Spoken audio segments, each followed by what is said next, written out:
বঙ্গশ্রী সংবাদে আপনাদের স্বাগত। আমি ইফরিনা। চলুন যাওয়া যাক বিস্তারিত সংবাদে। Techno International Bhatanagar, a member of Techno India Group, offers BTech and Diploma Engineering courses in its lush green campus. With modern infrastructure and dedicated faculty and staff, build your engineering career with us. For admission, contact the number shown. আজ দক্ষিণ চব্বিশ পরগনার মহেশতলার নুঙ্গি ফেরিঘাট থেকে হাওড়ার সাঁকরাইল পর্যন্ত ফেরি সার্ভিসের ভার্চুয়ালের মাধ্যমে শুভ উদ্বোধন করলেন রাজ্যের মাননীয় মুখ্যমন্ত্রী মমতা বন্দ্যোপাধ্যায়। এই অনুষ্ঠানে উপস্থিত ছিলেন মহেশতলা বিধানসভার বিধায়ক তথা মহেশতলা পৌরসভার প্রশাসক মণ্ডলীর অন্যতম সদস্য দুলাল দাস সহ আরও অন্যান্য ব্যক্তিবর্গ। সূত্রের খবর, এতদিন ভুটভুটি নৌকাতে নুঙ্গি ঘাট থেকে সাঁকরাইল ঘাট পর্যন্ত এক প্রকার বিপজ্জনকভাবে যাতায়াত করতে হতো যাত্রীদের। বেশ কয়েক বছর আগে চেঙ্গাইল নেপালি ঘাটে নৌকাডুবির ঘটনাতে বেশ কিছু যাত্রীর প্রাণহানিও হয়েছিল। ফলে দীর্ঘদিন ধরে মহেশতলার বাসিন্দারা দাবি করে আসছিলেন ভেসেলের মাধ্যমে ফেরি সার্ভিসের জন্য।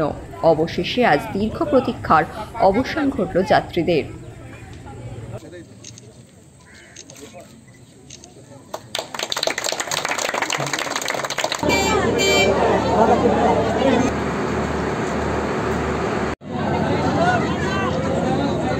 আপনারা সকলেই জানেন, অলরেডি আমাদের মাননীয় মুখ্যমন্ত্রী, আমাদের দিদি, সকলের প্রিয় আমারই মানুষ সরকারের মুখ্যমন্ত্রী, তিনি নবান্ন থেকে ভার্চুয়ালের মাধ্যমে আমাদের নুঙ্গি সারেঙ্গা যে ফেরিঘাট এবং যার জেটি, দুটো জেটি নতুন হয়েছে, এক জেটি ছিল না, এবং একটা লঞ্চও দিয়েছে, এটার উদ্বোধন হলো।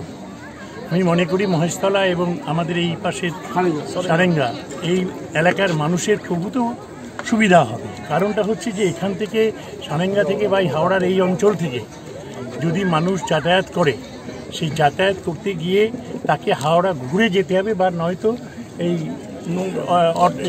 ডিঙ্গি নৌকা যেগুলো আছে সেই ডিঙ্গি নৌকা দিয়ে যেতে গেলে অনেক সুবিধায় পড়তে হয়। যাই হোক, মাননীয় সরকার দিদি নেতৃত্বে যে কাজ করছে, যে উন্নয়নের যে কাজ হয়েছে, সেই কাজের একটা সুফল আমরা পেলাম, এবং সেই সুফল এই অঞ্চলের মানুষ পাবে। হাজার হাজার মানুষ রেগুলার যাতায়াত করে এখান থেকে, তাদের অনেক সুবিধা হবে, এবং তাদের মানসিক দিক থেকে তারা অনেকেই ডিঙ্গিতে যাচ্ছে, বড় জাহাজ গেলে ঢেউয়ে নড়বড় করে, ভাবছে যাবে, কিন্তু লঞ্চ চলাচল করলে পরে সেটা আর হবে না, এখানে মানুষ সুবিধার মতো থাকতে পারে।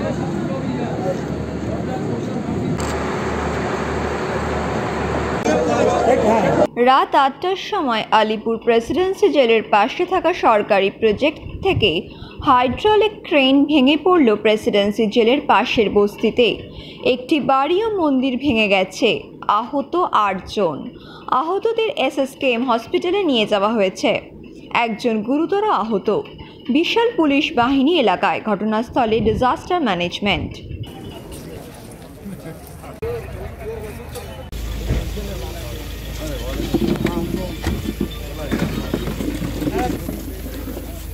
ছেলেগুলো কেমন আছে এখন? ঠিক আছে, আলোটা সরাও। তো খরচাতে কিছু আলিপুরে গভর্নমেন্ট প্রজেক্টের ট্রেন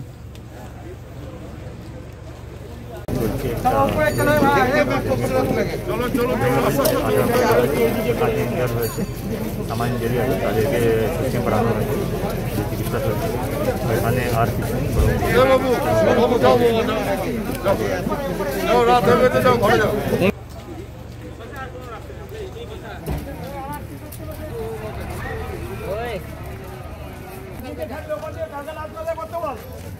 ফিরহাদ হাকিম কালীঘাটের কেওড়াতলা মহাশ্মশানে স্বাধীনতা সংগ্রামী দেশবন্ধু চিত্তরঞ্জন দাসের জন্মদিবসে মূর্তিতে মাল্যদান করলেন।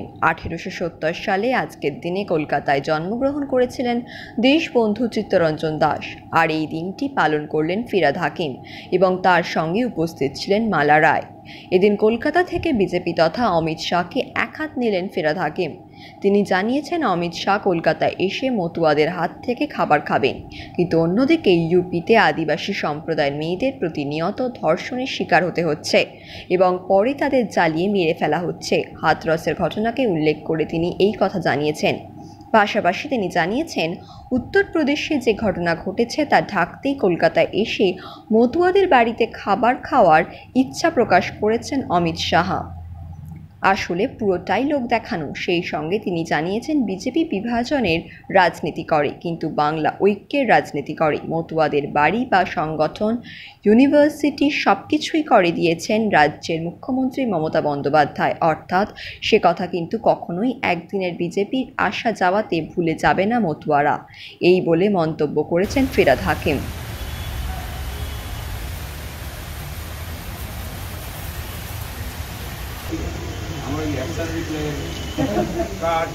ওনার অবদান স্বাধীনতা সংগ্রামে যেটা ছিল সেটা আমরা ভুলব না। আমরা বাংলার মানুষ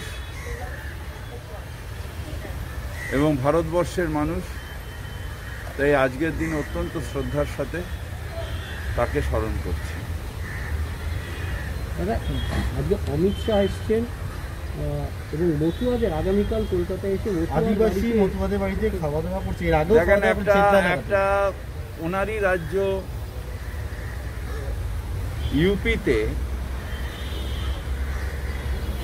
আদিবাসী বা দলিত সম্প্রদায়ের মানুষ তার মেয়েকে ধর্ষণ করে জ্বালিয়ে দেওয়া হয়। তাদের ক্ষমতা নেই তার পরিবারের যে শেষ মুখটাও দেখে। বহু দলিত ইউপিতে রোজ ধর্ষণ হচ্ছে, রোজ বহু আদিবাসী বিজেপি শাসিত রাজ্যগুলোয় অত্যাচারিত হচ্ছে। অমিত শাহ সেগুলোকে ঢাকার জন্য এখানে এসে নাটক করছে। না মথুয়া না আদিবাসী কারোর সাথে বিজেপি নেই। ভোটের সময় এনাদের মনে পড়ে মথুয়ায়, যেটা বড় মায়ের বাড়ি, তার পুরো সংস্কারান্তি আরম্ভ করে সব করেছেন মমতা ব্যানার্জি। মথুয়া বোর্ড তৈরি করেছেন মমতা ব্যানার্জি, ইউনিভার্সিটি তৈরি করেছেন মমতা ব্যানার্জি। আর অমিত শাহ এসে শুধু খেলে আর তোয়াজ করলে সব ভুলে যাবে, এটা হতে পারে না। তার কারণ এরা বিভাজনের রাজনীতি করে, আমরা ঐক্যের রাজনীতিতে বিশ্বাস করি। তাই বাংলায় ঐক্য আছে।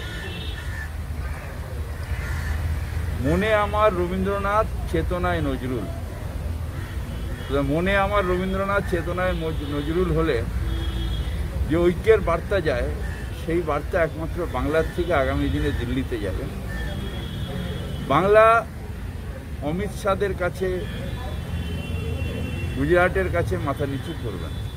দাদা, দিল্লিতে প্রচন্ড দূষণ হচ্ছে এবং এই দূষণের জন্য করোনা অনেকটাই বেড়ে গেছে। আমরা অত্যন্ত চিন্তিত। আবেদন হয়েছে, সুতরাং আমরা অত্যন্ত চিন্তিত। আশা করি আমরা দূষণ যতটা সম্ভব কলকাতায় কমাতে পারব। বাজি বিক্রি কি হবে না হবে না সেই বিষয়ে সেটা আমি তো, কলকাতা কর্পোরেশনের সাথে বাজি বিক্রির কোনো সম্পর্ক নেই, আমরা কোনো লাইসেন্স দিচ্ছি না। এবছর দূষণটা যেভাবে দেখছি আমরা বেড়ে যাচ্ছে, সেক্ষেত্রে বাজি তো দূষণ নিশ্চিতভাবে বাজি আমাদের সবার বর্জন করা উচিত করোনা পরিস্থিতিতে।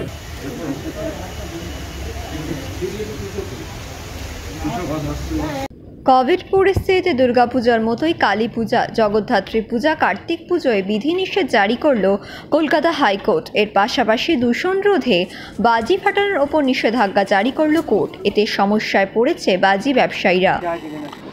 দেখুন, আজকে আমরা চেয়েছিলাম দুর্গাপুজোর সময় যে ঐতিহাসিক রায় কলকাতা হাইকোর্ট দিয়েছেন, সেই রায়েরই এক্সটেনশন কালী পুজো, জগদ্ধাত্রী পুজো এবং কার্তিক পুজো এবং অন্যান্য যে সমস্ত ফেস্টিভ্যাল এবং ক্রিসমাস পর্যন্ত আমরা টেনেছি, এবং সেগুলো তো পরবর্তী সময় আছে। কিন্তু আপাতত এই জায়গায় ভিড়টা কমানোর জন্য দুর্গাপুজোর মতনই কালী পুজোর ক্ষেত্রে, কার্তিক পুজো কিছু কিছু জায়গায় হয় সেখানে, এবং জগদ্ধাত্রী পুজো চন্দননগর এবং কৃষ্ণনগর এই সমস্ত জায়গার ক্ষেত্রে, যেখানে জগদ্ধাত্রী পুজোর প্রচুর পরিমাণে মানুষ ভিড় করেন, সেখানে কিন্তু এই রায় বলবৎ থাকবে। অর্থাৎ সমস্ত প্যান্ডেল নো এন্ট্রি জোন থাকবেন, এবং যেরকম ওইখানে টার্মস ছিল, লিস্ট আনাতে হবে এবং ঢাকি থাকতে পারবেন, বাকি কেউ থাকতে পারবেন, এবং সংখ্যাটাও রেস্ট্রিক্টেড, কারণ কালী পুজোর সংখ্যাটা অনেক বেশি হয়, ছোটো ছোটো গলিতেও অনেক পুজো হয় এরকম, সেহেতু সংখ্যাটাও রেস্ট্রিকশন করা হয়েছে। প্রত্যেকটি মণ্ডপে মাস্ক স্যানিটাইজার রাখতে হবে, মাস্ক ম্যান্ডেটারি, এগুলি করা হয়েছে। এর সাথে যেটা ঐতিহাসিক, এই কারণে শব্দবাজির ব্যবহার, প্রয়োগ, বিক্রি কোনোটাই কিন্তু এই ফেস্টিভ সিজনে করা যাবে না। কোনো বাজি, আতশবাজির ব্যবহার, সমস্ত আতশবাজিই বন্ধ, আতশবাজির ব্যবহার করা যাবে না। কারণ কনসিডারিং দি নেচার যে এয়ার পলিউশন হয় এই বাজির জন্য, এবং সরাসরি সেটা ফুসফুসে আক্রমণ করে, যেটা আমাদের আর্গুমেন্ট ছিল, সেটাকেই আদালত কিন্তু স্বীকৃতি দিয়েছেন। কোনোভাবে সেগুলো কনফিসকেট করবে পুলিশ, এবং কোনোভাবে এটা চলবে না। মুশকিল, আমরা খুব মানে দুর্দিনের মধ্যে দিয়ে দিন কাটাচ্ছি, এবং আমরা খুব চিন্তিত যে আমরা ভবিষ্যতে কি করব। আমাদের খাওয়া দাওয়ার যা পয়সা করি সব কিছু এইটার উপরেই নির্ভর। এইটাই যদি বন্ধ হয়ে যায় তো আমরা কিভাবে চলবো আমরা নিজেরাই বুঝতে পারছি না। যদি বন্ধ হয়ে যায় তাহলে আমাদের আত্মহত্যা করা ছাড়া আর কোনো উপায় থাকবে না। আমাদের জিনিসটা একটু ভাবা হোক, নাহলে আমরা কীভাবে বাঁচবো। ইনভেস্ট এর মধ্যে দেখুন, এগুলো তো লক্ষাধিক টাকার ইনভেস্ট। এই ছোটো মানে আমরা যেভাবে যে টাকার ইনভেস্ট এর মধ্যে করে ফেলেছি, বিভিন্ন লোন, বিভিন্ন সোনা দানা বন্ধক দিয়ে যে সমস্ত লোন টোন হয়, গোল্ড লোন, সেই জায়গা থেকে লোন টোন নিয়ে আমরা সমস্ত ব্যবসা করছি। কেন্দ্রীয় সরকার এবং রাজ্য সরকার দুজনের কাছেই আমার আবেদন, আপনারা আমাদের দিকে দেখুন।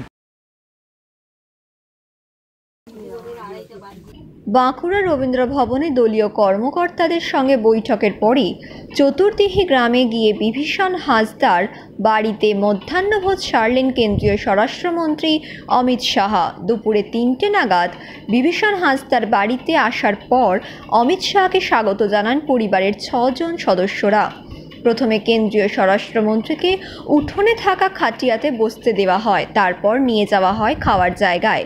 সেখানে খেজুর পাতার চাটাইয়ের উপর বসে কাঁসার থালার উপর কলা পাতার মধ্যাহ্নভোজ সারেন কেন্দ্রীয় স্বরাষ্ট্রমন্ত্রী। মেনুতে ছিল ভাত, শাক, পটল, বেগুন ভাজা, বিউলির ডাল, কুমড়োর ডালনা, আলু পোস্ত ও পোস্তর বড়া, আর শেষ পাতে ছিল চাটনি ও বেলিয়াতরের বিখ্যাত মেচা সন্দেশ।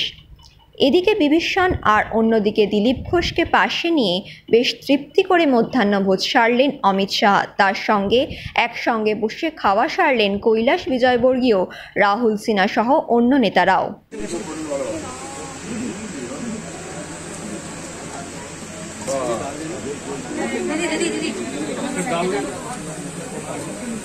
ওই ভাত, ডাল, আলু পোস্ত, সবজি। আপনাকে পাশে বসিয়ে খেলেন, কতটা ভালো লাগে? খুব ভালো লাগে। কীরকম? হ্যাঁ, কীরকম? কোনোদিন ভাবিনি যে স্বরাষ্ট্রমন্ত্রীর সাথে একসাথে বসে খাবো, আমার বাড়িতে এসে একসঙ্গে খাবো আর কি। কথা হলো তার সঙ্গে? কথা অল্প হলো, সময় আর কই। जहाँ पर भी गया इसी प्रकार का दिखाई पड़ा। एक और तो ममता सरकार के प्रति भयंकर जनाक्रोश दिखाई पड़ता है, और दूसरी ओर श्री नरेंद्र मोदी के प्रति एक आशा और श्रद्धा दिखाई पड़ती है कि बंगाल के अंदर परिवर्तन श्री मोदी जी के नेतृत्व में भी आ सकता है। जिस प्रकार से दारुण गरीबी के अंदर फंसे हुए बंगाल में मोदी सरकार ने भेजी हुई सारी सुविधाएं, मदद और बंगाल के लोगों को अपना जीवन धोरण सुधारने के लिए जिस प्रकार का आश्वासन भारत सरकार ने दिया है वो लोगों तक नहीं पहुंचा। मैं इसी क्षेत्र की बात कर लूं, आदिवासी बहुल क्षेत्र के अंदर आदिवासियों के लिए जो घर के पैसे भेजे हैं वो आदिवासियों तक पहुंचे हैं। ना किसानों को 6,000 रुपया मिलना चाहिए हर साल, वो मिल रहा है। ना हर गरीब परिवार को 5 लाख रुपए का स्वास्थ्य का सुविधा मिलना चाहिए, वो भी नहीं मिल रहा। भारत सरकार की 80 से ज्यादा योजनाएं जो गरीब, दलित, आदिवासी और पिछड़े लोगों के लिए है, उसको ममता सरकार रोक कर बैठी है। मैं ममता दीदी को बताना चाहता हूं कि आपके मन में भय है कि इन योजनाओं को रोकने से आप भारतीय जनता पार्टी को रोक लोगी, तो आपकी भ्रांति है। आप एक गरीब लोगों के लिए मोदी जी ने जो 6,000 रुपया प्रति साल भेजा है वो पहुंचने दीजिए, स्वास्थ्य की सुविधाएं पहुंचने दीजिए, शौचालय पहुंचने दीजिए, इनका घर उन तक पहुंचने दीजिए, तो शायद थोड़ा बहुत भी आपके लिए सोचेंगे। जिस प्रकार का दमन का चक्र विशेषकर भारतीय जनता पार्टी के कार्यकर्ताओं के ऊपर ममता सरकार ने चलाया है, मैं निश्चित रूप से देख रहा हूं कि ममता सरकार का मृत्युगंड बच चुका है। आने वाले दिनों में यहां भारतीय जनता पार्टी की 2/3 बहुमत की सरकार बनने जा रही है। একটি চুরির ঘটনা তদন্তে নেমে বড় সাফল্য পেল নরেন্দ্রপুর থানার পুলিশ। গোপন সূত্রে খবর পেয়ে বৃহস্পতিবার ভোর রাতে নরেন্দ্রপুর থানার বিভিন্ন জায়গায় তল্লাশি চালিয়ে 8টি মোটরবাইক ও 30টি চুরি যাওয়া সাইকেল উদ্ধার করল নরেন্দ্রপুর থানার পুলিশ। ঘটনায় গ্রেপ্তার করা হয়েছে মোট 16 জনকে। ধৃতদের এদিনই বারুইপুর আদালতে তোলা হবে। তাদের জিজ্ঞাসাবাদ করছে পুলিশ। এদের জিজ্ঞাসাবাদ করে আরও অনেক মালপত্র উদ্ধার হতে পারে বলে পুলিশ সূত্রে জানা গিয়েছে।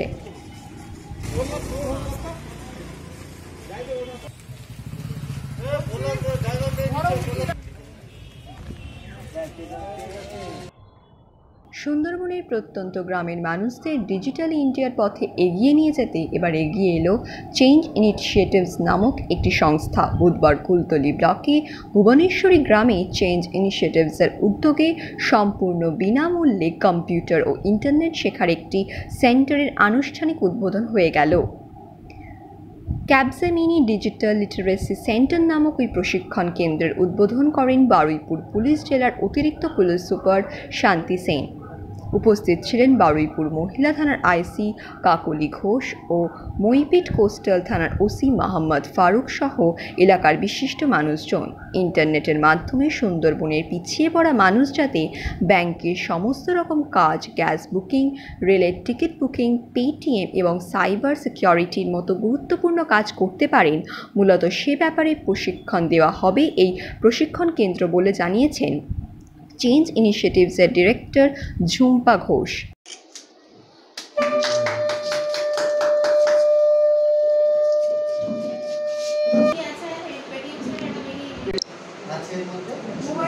চেঞ্জ ইনিশিয়েটিভের এই ক্যাবজেমিনির সাথে এই ইনিশিয়েটিভটা সত্যি খুব অ্যাপ্রিসিয়েটিভ। তার কারণ হচ্ছে যে এই গ্রাম লেভেলেতেই আমরা ম্যাক্সিমাম যে ব্যাংক ফ্রডের কমপ্লেন্টসগুলো পাই, যে এটিএম পিন দিয়ে দিচ্ছে, কেউ ফোন করছে, ওরা নিজেরাই জানে না কি করছে।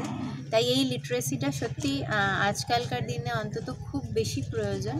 তাই এটাকে ওয়েলকাম জানাই আর চাই যে সবাই যাতে এটাতে পার্টিসিপেট করতে পারুক আর এই ক্রাইমগুলো যাতে কমে, সাইবার ক্রাইমগুলো, যেটা এই মানে এটিএম, পেটিএম, গুগল পে এগুলো ইউজ করে যেগুলো হয়। তো এই লিটারেসিটা অ্যাটলিস্ট এই গ্রাউন্ড লেভেলে, স্পেশালি এই গ্রাম লেভেলে খুব প্রয়োজন। মোবাইল সিকিউরিটিটা দেখি। ফ্রান্সের ঘটনায় সে দেশের প্রধানমন্ত্রীকে তীব্র নিন্দা জানালেন রাজ্যের মন্ত্রী এবং পশ্চিমবঙ্গের রাজ্য জমিয়ত উলামার সভাপতি সিদ্দিকুল্লাহ চৌধুরী। বৃহস্পতিবার এক সাংবাদিকদের মুখোমুখি তিনি জানিয়েছেন, নবী হজরত মোহাম্মদ সাল্লাল্লাহু আলাইহি ওয়াসাল্লামের একটি ব্যঙ্গ কার্টুন চিত্র দেখানোর পর এক মুসলিম তরুণকে শিরচ্ছেদ করা হয়েছে। মুসলিমদের উপর আক্রমণ হলে তা কখনো মেনে নেব না। আমরা তীব্র প্রতিবাদ জানাই। স্বরাষ্ট্রমন্ত্রী অমিত শাহকে কটাক্ষ করলেন মন্ত্রী সিদ্দিকুল্লাহ চৌধুরী। উন্নয়নের সাথে আছে, বাধা বিপত্তি সত্ত্বেও প্রতিটি স্তরে তিনি উন্নয়ন করেছেন, এতে কোনো সন্দেহ নেই। অমিত শাহজি এসেছেন, তিনি নাকি বাংলায় বলছেন মুখ্যমন্ত্রী আমাদের প্রিয় নেত্রী মমতা ব্যানার্জির নাকি তার সরকারের শেষ জামানা চলছে, নানানভাবে কটূক্তি করছেন। বাঁকুড়া গিয়ে বলছেন গরিবদের নিয়ে চলবো, আমাদের রাজ্যের কর্মঠ মুখ্যমন্ত্রী কালকেই তো 10 কোটি টাকা এই সমস্ত পিছিয়ে পড়া সমাজের জন্য ঘোষণা করেছেন, জমির পাট্টা দিয়েছেন।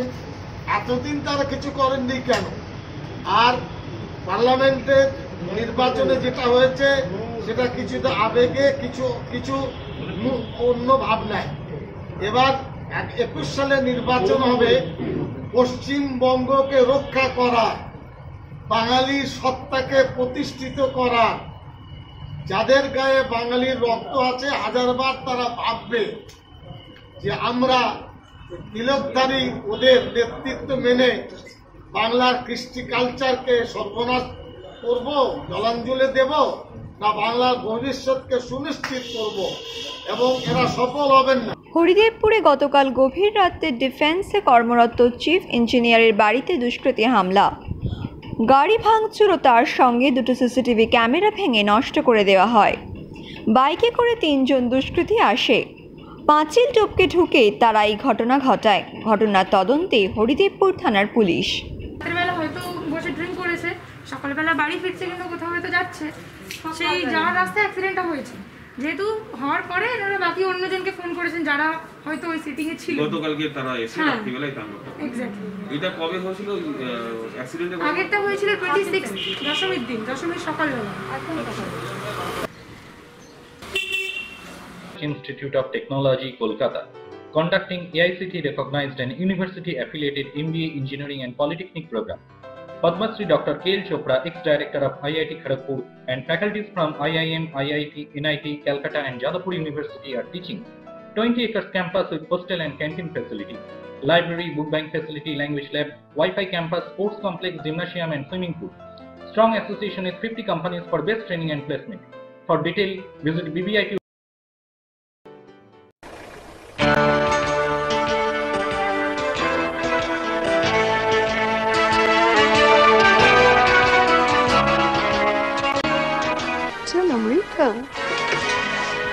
আপনার room ready madam. Thank you. আপনাদের মালিক গোপাল ঘোষ কোথায়? এই তো পাশে। আসুন আসুন আসুন। নমস্কার। কি হোমলি পরিবেশ। One coffee please.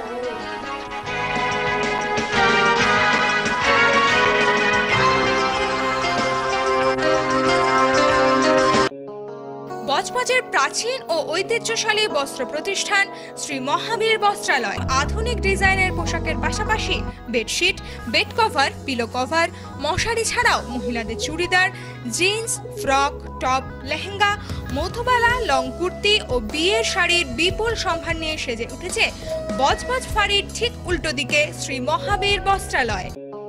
আধুনিক জগতে বিজ্ঞাপনের একমাত্র হাতিয়ার ফ্লেক্স। দক্ষিণ শহরতলিতে এই প্রথম অত্যাধুনিক ফ্লেক্স প্রিন্টিং করা হচ্ছে মহেশতলা পুরাতন ডাকঘরের মা তারা এন্টারপ্রাইজে। এখানে flex, front light, back light, star flex, vinyl front light, ভিসাইড ব্যাক লাইট ছাড়াও ডিটিপির যে কোনো কাজ করা হয়। প্রিন্টিং জগতের বিশ্বস্ত প্রতিষ্ঠান মা তারা এন্টারপ্রাইজ, পুরাতন ডাকঘরে ভারত পেট্রোল পাম্পের বিপরীতে মা তারা এন্টারপ্রাইজ।